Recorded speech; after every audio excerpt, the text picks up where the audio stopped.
Till today, I have never behaved like a disabled because I don't see myself as a disabled. And that's why you see me drive. That's why you see me do the things that I do. Because you wouldn't see a lot of physically challenged people in a wheelchair behaving like me. Because it is mindset. Their mindset tells them that this is all they have. And this is what they got to do. In the book of Proverbs chapter 23 verse 7. It tells us that as a man thinketh in his heart, so is he. A lot of us sitting here, we are limited in our minds because of the things people have told us in the past. You were told you are not beautiful, but you are married and you are still holding on to that. If you are not beautiful, the man saw you and has married you, and you are thinking still you are not beautiful. How is that?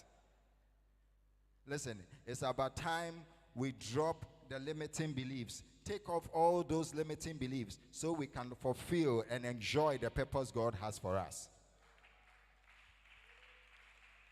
I want us to look at the story of Jonah.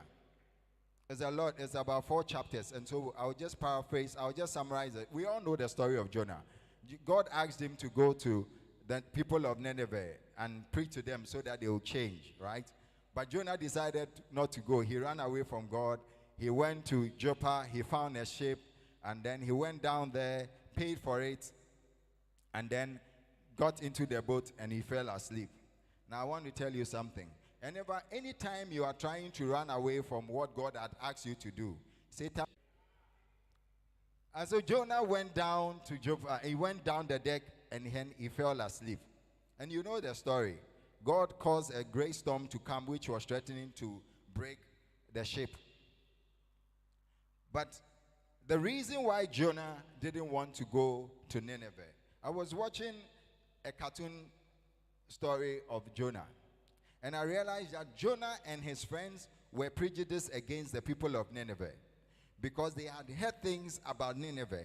And so they had they had a preconceived opinion about Nineveh. And because of that, he didn't want to go to preach to them.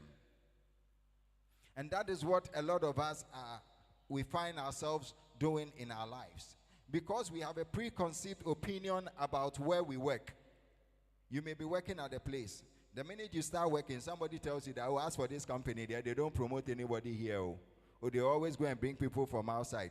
As for this company, they don't pay you enough. They don't value us. They don't do this. And so because of these preconceived opinions, you buy them, you let them grow, and then you live on them. And obviously, as a man thinketh, so is he.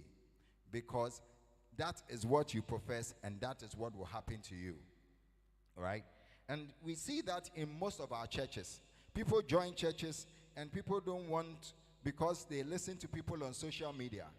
They listen to the things. And there's this people on social media, they call themselves, is it common sense movement and those sort of things. And we listen to all those things severally. And the more those things you hear them, you come to church and you are skeptical. You come to church and you can't receive. You come to church and your mindset is already, you have a preconceived conception about the preaching. And so before even they will talk about offerings, oh, I knew it, they are just going to ask for money.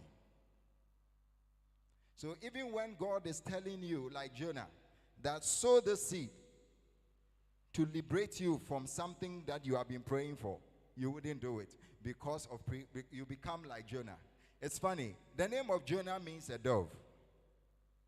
Right? And we all know what doves are like. Doves are very peaceful and gentle. But was Jonah like a dove? Was he living up to his name? Jonah was like a goat. Angry. Jonah was angry with God. He came, yeah, and he ran away to yeah. And Jonah, and you and I, my name is Michael. It means a gift of God, or who is like God. Am I living up to my name? We are Christians. Are we living up to our names? Is our names, when we see us in our workplaces, can people differentiate between us and the others who are not Christians? Look, when we go anywhere and you see a Muslim, they don't need to tell you they are Muslims. By the time you look at their dressing, you know who they are. When somebody steps in your office and sees your dressing, can the person tell you are a Christian? When the person hears your utterances, can the person tell you are a Christian? We are the salt of the earth. Wherever we find ourselves, Daddy has taught us this. The salt. He taught us about the salt of the earth. That we've got to make a difference wherever we find ourselves. And for me, it's all about mindset. If your mindset will change, your thoughts and patterns will. That you are literally what you think. Your character is a complete sum of your thoughts. If you want your circumstances to change, change your mind. Like I said to you, I am paraplegic, meaning I can't use my legs to walk, so I need a wheelchair. I may not have received my healing to walk yet, but because my mindset tells me who I am, I don't look like any wheelchair user you will ordinarily see on the streets. Every wheelchair user you think of, when they are thinking of job, they are thinking about weaving kente or becoming cobblers and mending shoes. I am not here to discount those jobs, right? But the truth of the matter is they can do far better than that. But because of limitations of mindsets, that is what they settle for. And in the same way, if we are in a church and your mindset is limited to freedom and what do you call them?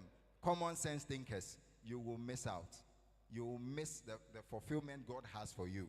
You will miss out because you will be limiting the blessings of God to money, because you can't allow yourself. You become like Jonah. Tonight, I just want to share with you so that you have a different perspective of life.